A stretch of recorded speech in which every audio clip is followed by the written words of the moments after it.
Welcome back to the Morning Dew. This is the second part of today's Hotspot segment. And when I tell you that it is shaping up to be quite an interesting morning, that is because it is.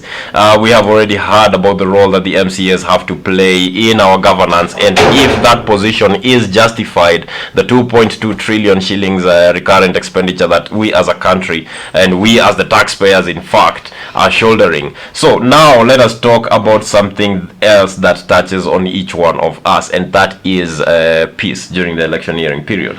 And for us to do that, I have with me on set Mr. Brian Kimari. That is the only thing I will say about you. The rest, you have to say it for yourself. Okay, fantastic. I shall. Morning, everyone. My name is Kimari. I'm a researcher working with the Center for Human Rights and Policy Studies, and we largely research and work on security issues, and for today, including electoral security matters. Yes. You are the ideal person to have this kind of conversation with. Thanks for having me. Yeah, you're welcome. You're welcome. Now, let us start with this. In the past, there has been disputed election results. There is also the tribal factor, because Kenya has all these different tribes, and each leader has to come from at least one tribe, and that is something that is very, very politicized. So other than these two factors, what else contributes to the eruption of violence or conflict during the electioneering period? Yes, the tribal factor becomes quite a thing, and it's not really the point to make is that it's not really about our consideration of ethnicity, but it's about how our ethnicity becomes politicized by actors, especially who frame ethnopolitical triumph, just that, if a Kikuyu wins the seat, if a Luya wins the seat, that means there will be more benefits for the community. And, part of the blame for this is that in some cases it has been true. We've seen the benefits that, central Kenya has had over a long period of time because of the fact of producing 3 presidents from this area. And we've seen the benefits in the Rift Valley region during the long reign of former President Daniel Moi. And, this does contribute to the perception that, winning that election victory, and election victory for your tribesman in particular, is essential. And that is something that readily leads to violence. And why the violence is triggered often by the movements of political elites and the agreements of political elites. And most time the fallouts that occur after these agreements, there's histories of betrayal between these political actors, because they make elite agreements and they try to sell it as though it's beneficial for Wanjiko, for Wananchi, and that is often believed by the public, by the representatives who are also, in need of the funds, the handouts that are given by these political actors. And these political actors, the political elite, the problem with electoral violence and why we're having a hard time addressing it is because we tend to look at the perpetrators on the ground rather than the organizers of the violence. If we had an honest conversation about addressing electoral violence, the target of these interventions would be the actual political elite. That's who organizes these cases of violence. Yes. That's who pays people to, But there are the cases, the ICC cases, I believe, that you are familiar with. And those cases were around 3 especially prominent personalities. That is Joshua Sang, who is a radio personality. And then there is the current deputy president, and our current president. Yes. So just permit me to ask this question. Are there any factors that contributed to the cases against these people falling apart at an international level? At an international level? Were they innocent? No, okay, let me not put you in the position to determine whether or not they were innocent. What is it that contributed to the cases against these people falling apart? Well, I mean, that would have to be a larger conversation about the international criminal law perspective and how difficult it was to prosecute these cases. There's an interesting article called "The Prosecutor and the President" that tries to highlight some of these challenges, and the challenges still rest in how powerful the Kenyan elite have been. There was a systematic breakdown of some of those cases that were before the ICC, and the problem was also that the prosecutor was not as as prepared to take on, Kenya's very rough electoral history for that reason. Kenya has a history of the political elites basically having that system of clientelism and patronage. It's a patronage system where, basically the way they acquire power has been through violence over time, and that's always is problematic. The violence was not only normalized, but the people who organize it are very prepared to deal with the repercussions. They have the kind of power that would thwart those kind of allegations. Not that not that we can say there was that we can judge the outcome of the case and say that one would have been pronounced guilty. That still is yet to be seen, but there was a breakdown in how the case went forward and ended up not proceeding through. And it was just a challenge of how to address the power of the political elite that we have in this country. Yes. And is that the same reason that results in such a scenario of voter bribery and crowds for hire? Because I believe that if the information that there are certain people who are paid by certain politicians to go to a certain venue and cause chaos or violence, either be it for the case of eliciting sympathy from the voters for this particular politician, or disrupting the rally of a rival politician. So I believe that if that kind of information is available to the public and it is even in the newspapers, then our intelligence services must also have access to that kind of information. So is it that the same factor that you're saying may have contributed to the breakaway, to the falling apart of the cases at an international level? Is that the same factor that contributes to these things happening here, and we know that our security forces may know about them and yet nothing has been done?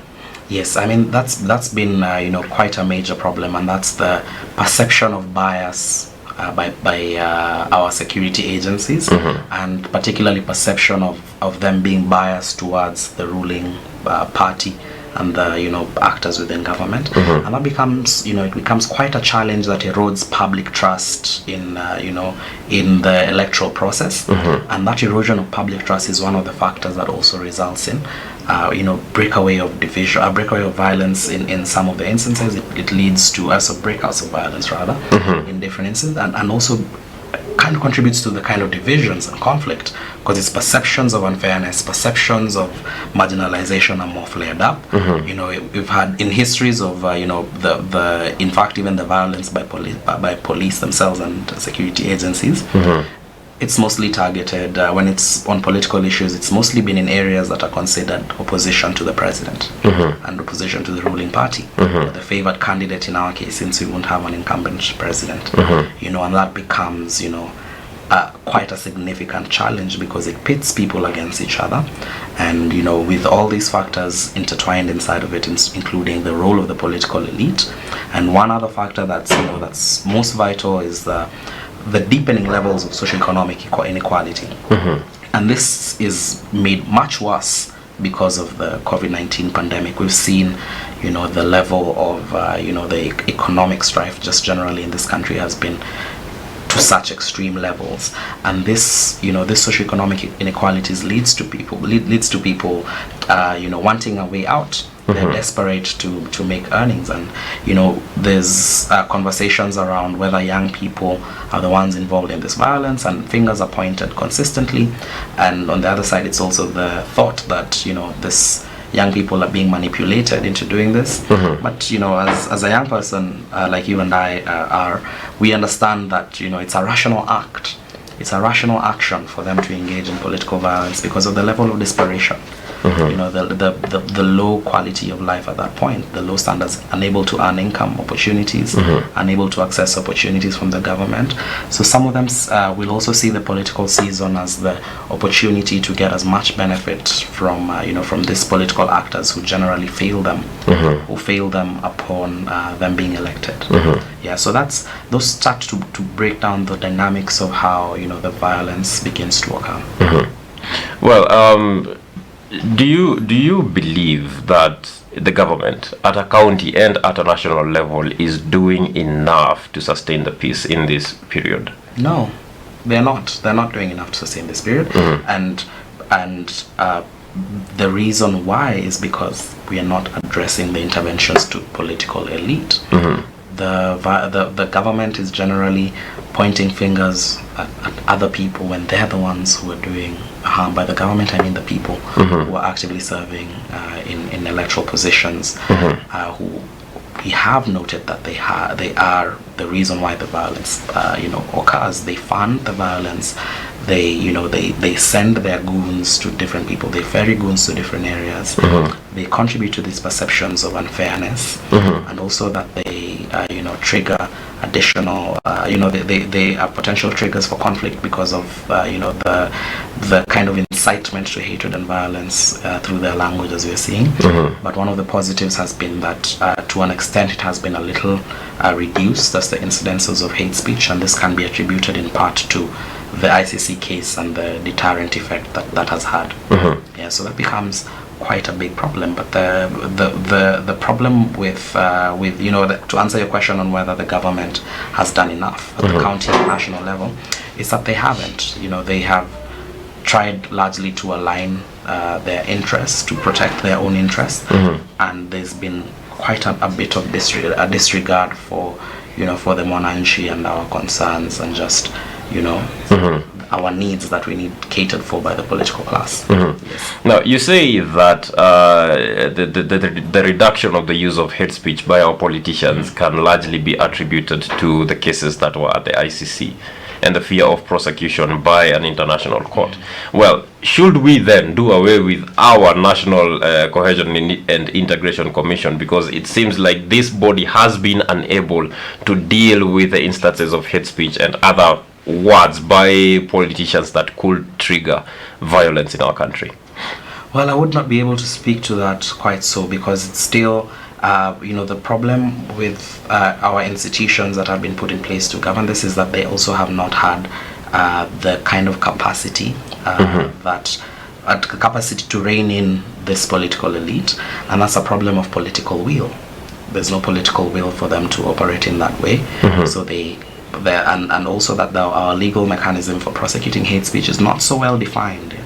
We've had instances of generally the evidence not sailing through because of the courts having issues of admission of electronic evidence. So they can't admit some of the video clips that portray a candidate or an aspirant spewing hate speech to the public, and that becomes a problem. So I think I would not want to say that we should disband one of the institutions or whatever, because it was created for a particular purpose. The thing would be to strengthen it, to strengthen its capacity to address these harms, and also to think about what its mandate should really entail. Because if we focus on prosecution as the and we think of that as the only mandate of the NCIC, then that will be particularly a challenge, because that's a reaction. Prosecution is a reaction to harm that's already occurred. But what we want to do is prevent such instances in the future. So I think in my view, the consideration should be paid more to how to strengthen the capacity of NCSC, as well as many other actors, who are involved in this electoral process, how to strengthen their capacity to actually prevent people from engaging in such incitement to hatred or violence. Yes. Other than the strengthening of institutions such as NCIC, as you're saying, and other bodies that play a role in maintaining the peace, what else can the government do? Let us first of all start with at the county level, the county governments. What can the county governments do to maintain the peace? What can the county governments do to maintain peace? Well, there's quite a bit that can be done, but the essential role of these governments and why we create these governments is to ensure service delivery. So we might say we might point to violence as the key issue, but really the key issue is the lack of service delivery to the people. Most people will not engage in these acts if the government plays its role in service delivery and plays its role in social protection. In my view, that's the essence of how to address this over a long period of time. there's quite a bit that can be done to address singular incidents. That's why we can talk about things like prosecution, a lot of arguments about sensitization, civic education, so that the public understands a lot. But generally, it would just be key for them to ensure that services are delivered to the public, and that there's a level of that the levels of inequality are addressed. There's a lot of political exclusion and socioeconomic exclusion of different groups, and we have these affirmative action policies that have been in place and have been doing quite a lot to uplift the situations of categories like youth, people with disabilities, and the PDWs. Women, and women who were listed as some of the groups that list that need affirmative action. But even this has not been working too well. There's been a lot of challenges in the delivery of some of these actions, and there's been quite a major problem of corruption, issues of nepotism in accessing some of these benefits. And those are things that will, if we address some of those issues and ensure delivery of services, especially including protection of vulnerable groups, then that reduces the instances of conflict that can lead to violence.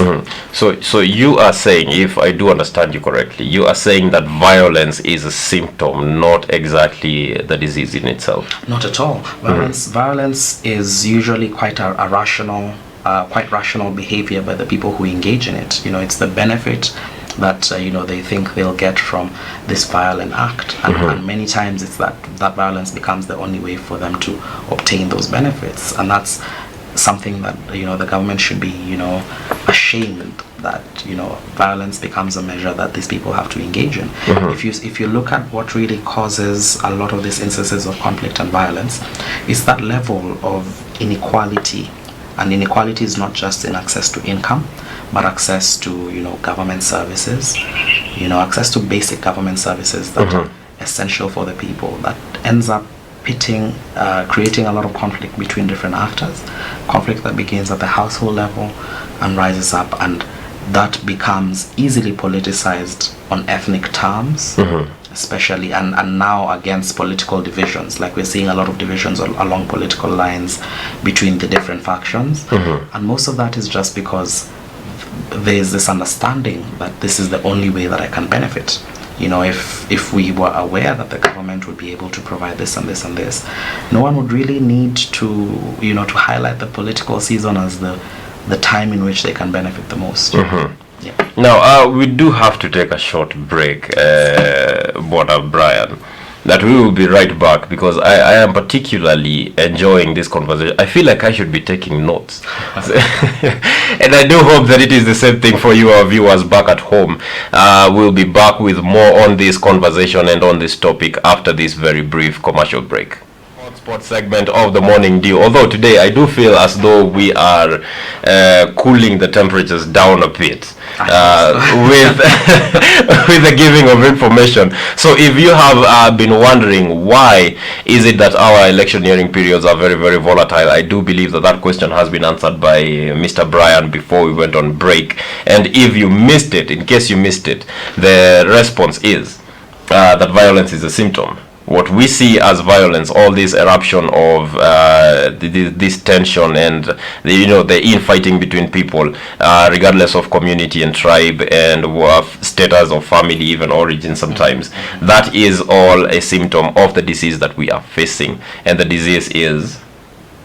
Well, I'd say that the challenge is that violence is a reaction. Violence is a reaction to the poor state of our lives, and that's our the lack of access to basic services, the lack of access to income opportunities, the perceptions of marginalization and inequality, and if we were to think of how this comes to be, we look at who causes it, and that's the political actors and the political elite who are responsible for these acts of violence. First, by the action of organizing instances of violence, and by their inaction when they're in power of responding to the needs of their electorate. So those are instances that deepen inequality, they deepen levels of socioeconomic inequalities, and they frame electoral violence even among the people as a rational act. They easily will be bought out as goons, because that's at least something they're getting for a meal. It's the level of desperation, the level of inequality, the level of frustration from, being excluded both economically, politically, and socially. Yes, but then if our problem as Kenyans is the political elite, then what can the government do to end to end the cases of electioneering violence and the tension that usually accompanies every time we get to this period of our cycles? Well, that's how we get into something we call a whole of society approach. It's us citizens who also have to begin to hold them accountable and to find ways to hold them accountable in a deeper sense. We also need to continuously keep challenging and keep movements for social change and movements for political change, because that's very important. That's very important for us to have a grasp of of the extent to which we can hold these actors accountable. We need to have more civic education, targeting people, making them have deliberate choices when it comes to their politics. But on the level of what the government can actually do, the government just needs to be held accountable so that it can deliver the services. There's a little bit of hopelessness on the regard for how to address it, because the problem always rests on lack of political will. Our political system, especially the party system recently, has made it so that even the legislature, which is the government, which is the government body, which would have the capacity to hold actors within the executive accountable for their actions and act as a check and balance, they also end up being co-opted, because now they are representing the party more than the electorate who voted them in. So that's a challenge of us people needing to put in parliamentarians who can do that. We've been relying largely on the judiciary to resolve some of these political matters, but you've noticed that the executive, and especially in the last 2 terms of the Jubilee government, the government has not been respecting the court judgments. There's been judgments against the creation of the post of the chief administrative secretary, such things that the government has not responded to. The government refused to appoint judges to the Court of Appeal. Yes. And it's that blatant disregard for decisions by another arm of government that's at the same level. That's consistent erosion of public trust. We need to do consistent lobbying and consistent movement for social change. The kind of work that you're doing in spreading information is also useful here, because we need to talk about these issues and need to talk about the ways in which we can put in place people who can hold these actors accountable. And this is not just at the national level anymore. Some of these issues have been devolved much more to the county level. We're seeing much of the same inefficiencies that we see at that level are being replicated just at the county government level. Yes, and talking about holding the government to accountability, there is a farmer out there who wakes up to till his land, and then in the afternoon, he's probably milking his cows or doing something else on his land. How can that farmer, play his role as a Kenyan citizen in making sure that the government is accountable for its policies and its actions against those who would want to destroy his life through violence, or maybe through some of the factors that you said that lead to violence that are not exactly at the very top? Yes. Well, as I was saying, the first thing is really voting, the focus on voting, and the focus on providing civic education. I'm sorry to interrupt you. I feel like you should be speaking directly to the camera when you say this. So the challenge is that we need to vote. We need to vote, and we need to make the right political choices, and we need to provide the civic education that allows people to actually make that political decision. But other than that, what that farmer needs to do is be involved in efforts for community change, and that's what we all need to do. We need to all group as communities and push for some of these policies. We need to advocate for that level of social change, because as it is now, the level of desperation that we're having and the level of mistrust that we have for the people who serve us, it's only the people who can make that change. it's only the people who can make that change. We need to support actors who have been doing this. There's a lot of actors who've been, in efforts for helping the community, and these are just social justice efforts within the communities that help to alleviate some of those problems that we are facing in the community, and that consistently keep us engaged, because politics, is sometimes framed as something that, involves political actors, but politics is our lives. It's really about governance. It's really about how our lives are governed. It's really about, what access to opportunities we have. It's really about what structures are existing to keep us safe. What structures are existing to, sustainably ensure that, we are protected. And that's where, the community efforts for social change come in. We have to consistently keep trying to hold leaders accountable, especially from now the local level.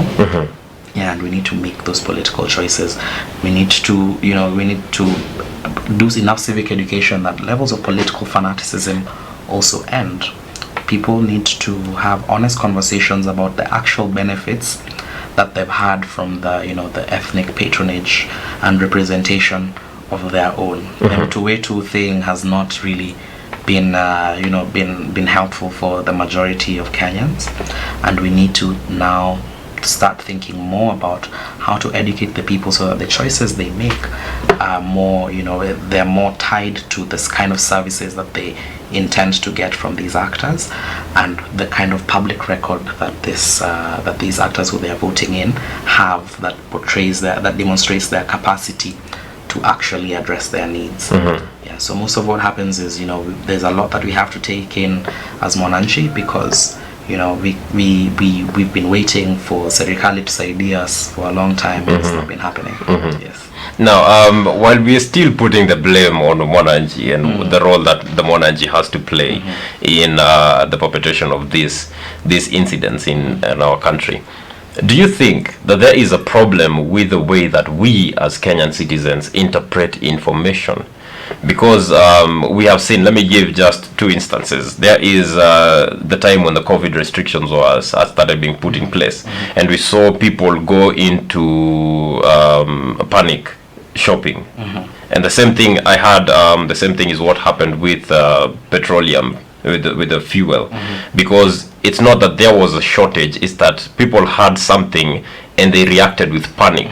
So they went, and that therefore created the shortage that we are still experiencing even today. So is there a way with the way that we interpret information, and how does this, if there is, then how does this impact us as Kenyans on a political level? Absolutely. And some of the challenge is actually that it has been framed as though it's the Mwananchi who's making this kind of mistake, including the time of COVID, that kind of period. And the reality is really that our government has a PR problem. Has a PR problem. And this is, first of all, just the main problem is the lack of information that is useful in determining and making this political choice, and making choices. The way the communication of issues like the COVID-19 pandemic, it was rolled out from a very top down level.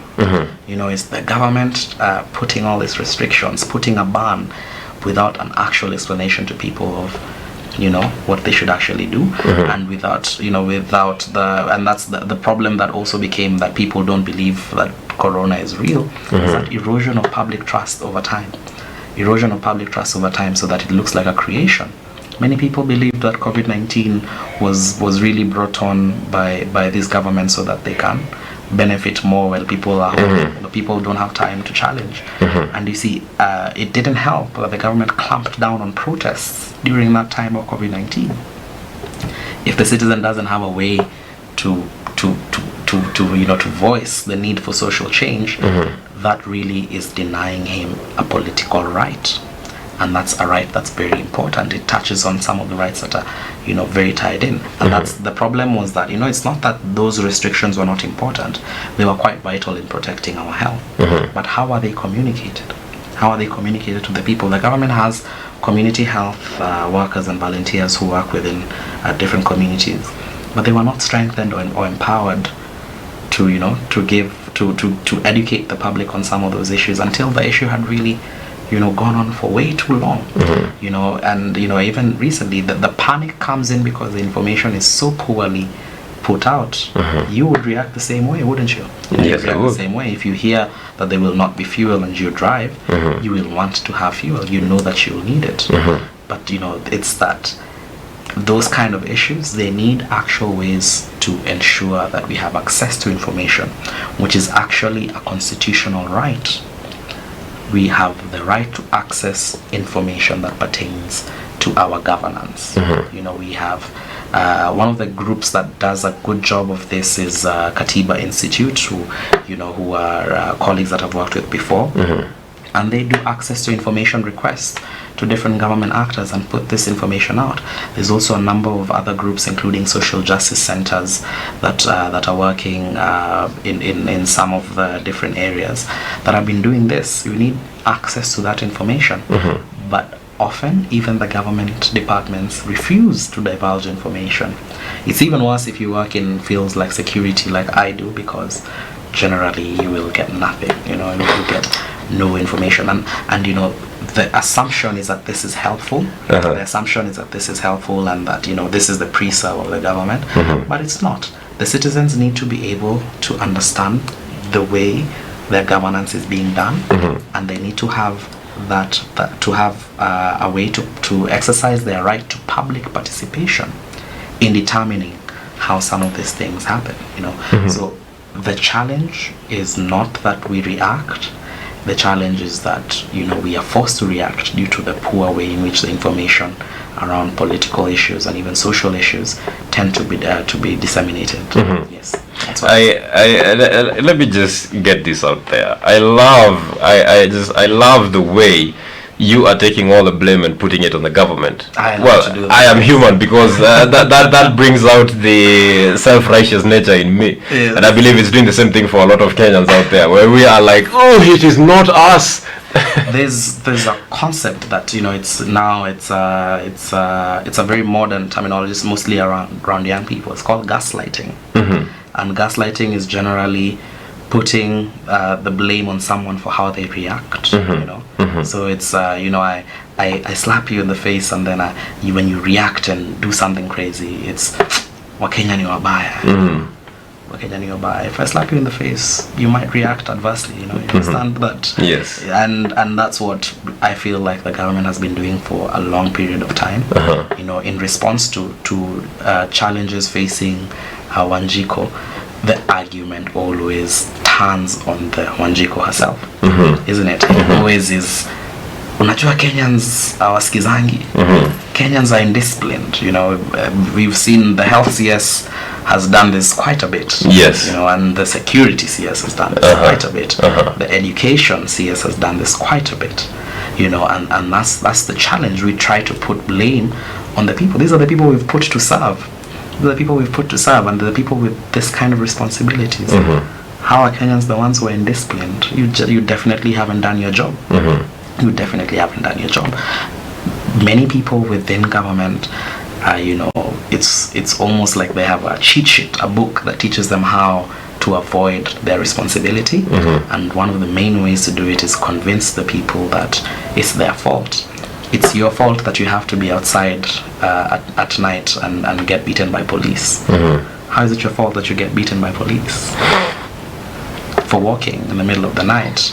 And and that tends to be the issue. That tends to be the issue of how we frame these issues, and that's contributing to the levels of frustration among the people. We have everyone is trying to get in to basically push the capitalism agenda and get into middle class so that they can definitely not require government services, because the government is not doing too well in ensuring access to these services, and it's not doing too well in its treatment of Mwananchi, especially with the language of how the people are portrayed when they demand services. When you attempt to do protest, you are beaten, and you're basically referred to as a nuisance, public disturbance. And that's when you're trying to create change for your life. That's when you're trying to do something that the government is not. the kind of bottlenecks that we have in generally improving our lives, including through access to economic opportunities, are incredible. You know, the incredible, the taxation, the level of taxation before you start a business, the level of bureaucracy, you know, that kind of thing. And, you know, we'll still blame the Monanchi for not succeeding. You know, we have these programs for entrepreneurship, for youth, for young people, and they don't do nearly enough some of the time because, you know, there are limited programs that can't access too many people. But when the young people are unable to successfully accomplish businesses, they give you a case of two or three who did manage to do that. And, you know, they don't tell you the kind of benefits that that person has. And sometimes they doctor the records of you know, of their successes, you know. We've had a lot of politicians generally taking you know, claim for something that has been done by even private actors, you know. So it's someone who benefited themselves and then you're featured on TV as a success story, and now that should remove responsibility from the government for actually doing stuff for youth, because they claim it's the youth who didn't do their job. Jana wako indisciplined. You know, that's gaslighting. Well, I would want this conversation to continue indefinitely, but unfortunately we have to bring it to an end at some point, and that point is sadly now. But then before I think we still have about 2 minutes to go. So in a very brief minute, please, your final submission. Just talk to the citizens out there. What would you want me to say? Whatever it is that you want to say. Well, what I'd say is that, you know, it's really fallen on us citizens that we have to take matters into our own hands as far as governance is concerned. We have to hold these government actors accountable. We have to keep on efforts for improving our own communities. You know, the community is really the backdrop of what holds us together. We all need that level of support from each other, and we need to ensure that the government that we put in place and the political actors that we elect are able to respond to our needs. So let's make the right political choices, and let's keep organizing politically in our communities. Thank you. Thank you very much, Mr. Brian, for your time this morning, and of course for sharing with us what you have within you. Now that has brought us to the end of today's Morning Dew, of course with 2 different segments of Hotspot. It has been quite interesting for me and educative, and I hope it has been the same way for you.